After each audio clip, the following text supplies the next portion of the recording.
Comment gagner ces matchs? Troisième partie. Alors abonnez-vous à ma chaîne, bien sûr, si vous ne voulez rien rater des prochaines vidéos, des prochaines publications de cette chaîne. On a vu dans la première partie que bien jouer au tennis, être bon techniquement, c'était différent de savoir gagner ses matchs. On a vu ensuite dans la deuxième partie qu'une partie de tennis était située un petit peu entre une pièce de théâtre d'improvisation et une partie d'échecs. Dans cette troisième partie, on va voir deux conseils concrets pour augmenter votre compétence à gagner vos matchs. Conseil numéro 1, être focus sur la tactique plutôt que sur la technique. Ou plus précisément, être focalisé à chaque coup de raquette sur l'objectif premier qui est de toucher une cible. Alors bien sûr, on peut varier les vitesses, les effets, les hauteurs de rebond, mais l'objectif premier de tout coup de raquette, c'est une cible dans le terrain adverse.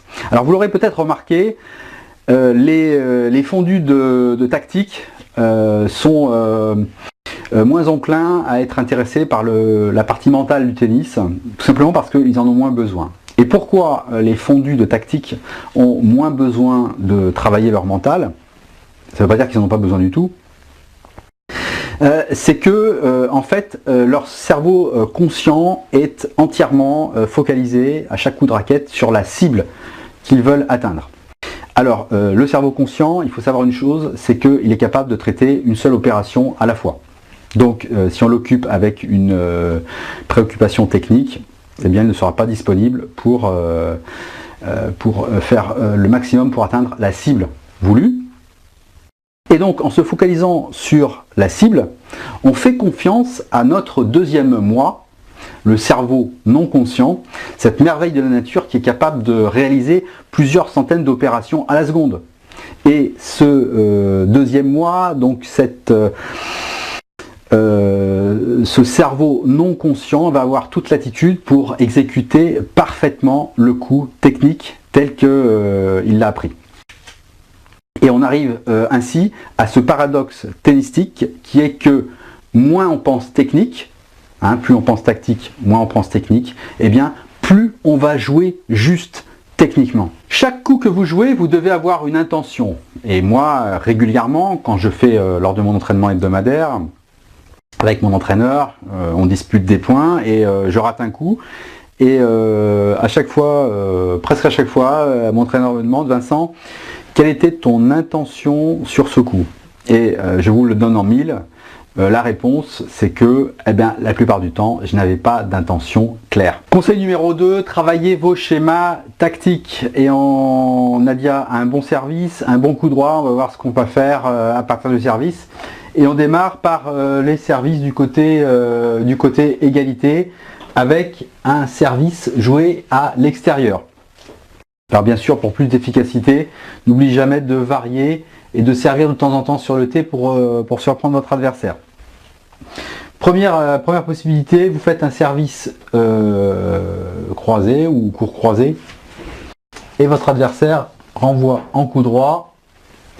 Si le service est bon, il va vous renvoyer une balle croisée courte, vous enchaînez avec un coup droit le long de la ligne qui va déborder votre adversaire. Un coup droit que vous pouvez suivre ou non au filet selon vos goûts, vos aptitudes. Vaut mieux le suivre au filet, si c'est bien réalisé, ça peut être gagnant à tous les coups. Si vous répétez cette opération plusieurs fois, avec service extérieur, coup droit le long de la ligne, service extérieur, coup droit le long de la ligne, ça peut être intéressant de faire un court croisé et de prendre votre adversaire qui aura anticipé à contre-pied. Voilà. Ça c'est pour la première variante. La deuxième variante, vous jouez un service, donc toujours dans les extérieurs, croisé ou court croisé, votre adversaire vous renvoie une balle au milieu.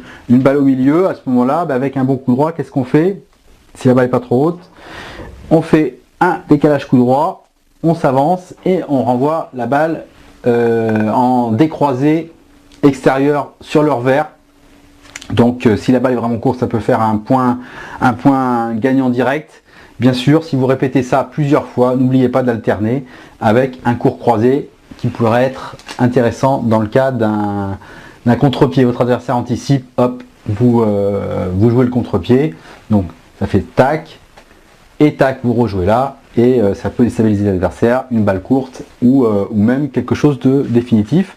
La troisième possibilité, variante numéro 2, vous faites toujours votre service croisé, court croisé, et votre adversaire a la bonne idée de jouer votre revers. Alors à ce moment-là, tout dépendra de la qualité de son coup. Si votre service est vraiment bon, il y a des chances pour que la balle soit courte. Alors courte sur le revers, vous pouvez vous décaler et à ce moment-là, vous avez énormément d'angles pour mettre en difficulté l'adversaire, lui mettre la pression.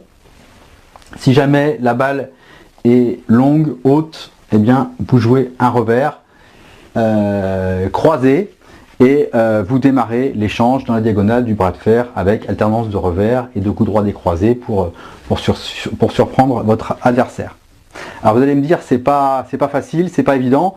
C'est quelque chose qu'il faut faire régulièrement. N'hésitez pas à jouer régulièrement des points en partant du service.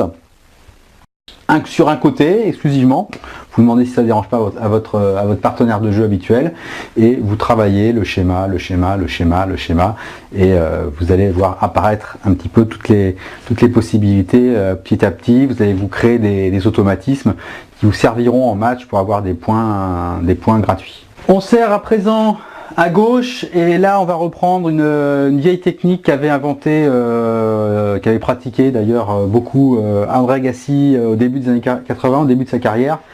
Il servait de ce côté-là, franchement excentré, franchement voire quelquefois limite dans le couloir.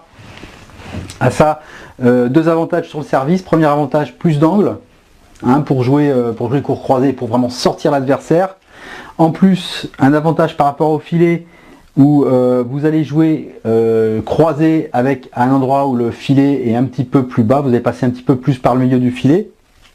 Et troisième avantage, eh bien, c'est que vous êtes directement remplacé pour faire un deuxième coup droit. Donc quelque chose, une solution à envisager pour les personnes qui sont un gros service, un gros coup droit. On va étudier les trois possibilités qui peuvent se présenter. Première possibilité, bon, vous n'allez peut-être pas vous servir de manière aussi excentrée. Vous jouez un court croisé, votre adversaire renvoie la balle légèrement croisée au milieu du court. Donc si c'est pas trop long, eh ben, il vous reste à faire un coup droit croisé dans le trou pour obliger votre adversaire à se déplacer. Et là, normalement, vous avez pris un avantage certain. Bon, vous pouvez ou non suivre au filet. En tout cas, si jamais l'adversaire a la balle, il va rejouer croisé très certainement. Et ça vous fait un troisième coup droit de suite à jouer.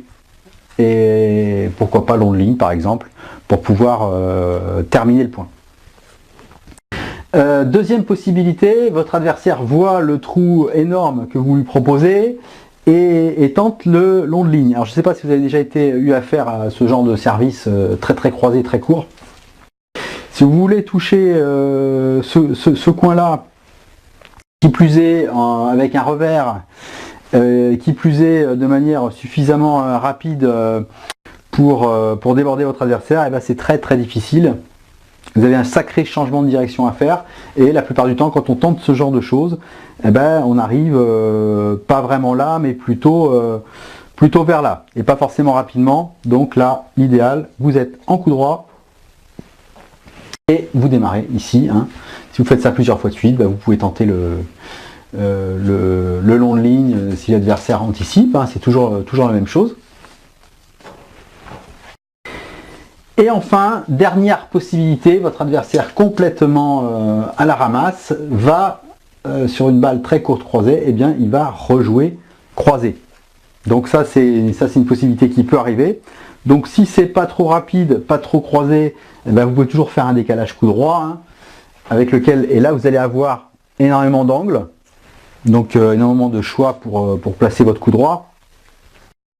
Néanmoins, ce qui risque de plus souvent d'arriver, c'est que vous ayez à frapper un revers. Donc revers, je vous laisse choisir, soit revers long de ligne, soit vous remettez. Ça dépendra de la qualité de votre revers et de la qualité du retour adverse. Si vous n'êtes pas trop fort en revers, vous renvoyez tranquillement au fond et puis on entame l'échange dans la diagonale du bras de fer. Ce sera tout pour aujourd'hui. Je vous laisse exploiter par vous-même toutes les possibilités que vous pouvez avoir à partir de l'échange pour exploiter votre coup droit. On se retrouve très bientôt pour une nouvelle vidéo. D'ici là, je vous souhaite un bon tennis et aussi de bons entraînements. N'oubliez pas, répétez les schémas tactiques. Et surtout, quand vous faites du jeu libre avec un partenaire, en dehors de vos entraînements, en dehors de vos cours, etc., passez, alors c'est hyper important, échauffez-vous au service et démarrez des points en commençant par un service et un retour. Si vous passez votre séance à faire des balles ou vous engagez à la cuillère du fond de cours, etc., ça ne vous apportera pas grand chose quand vous aurez à disputer des matchs. Les matchs officiels, c'est un service, un retour. Les deux coups les plus importants du tennis, les deux coups par lesquels on commence un point. Donc si vous arrivez à mettre en place des choses en partant de ces deux coups, vous aurez un avantage énorme sur les joueurs et les joueuses qui ne font pas l'effort de faire ce travail. Et quand je parle de travail, pour moi le tennis c'est vraiment que du plaisir. Allez, ciao pour une prochaine vidéo.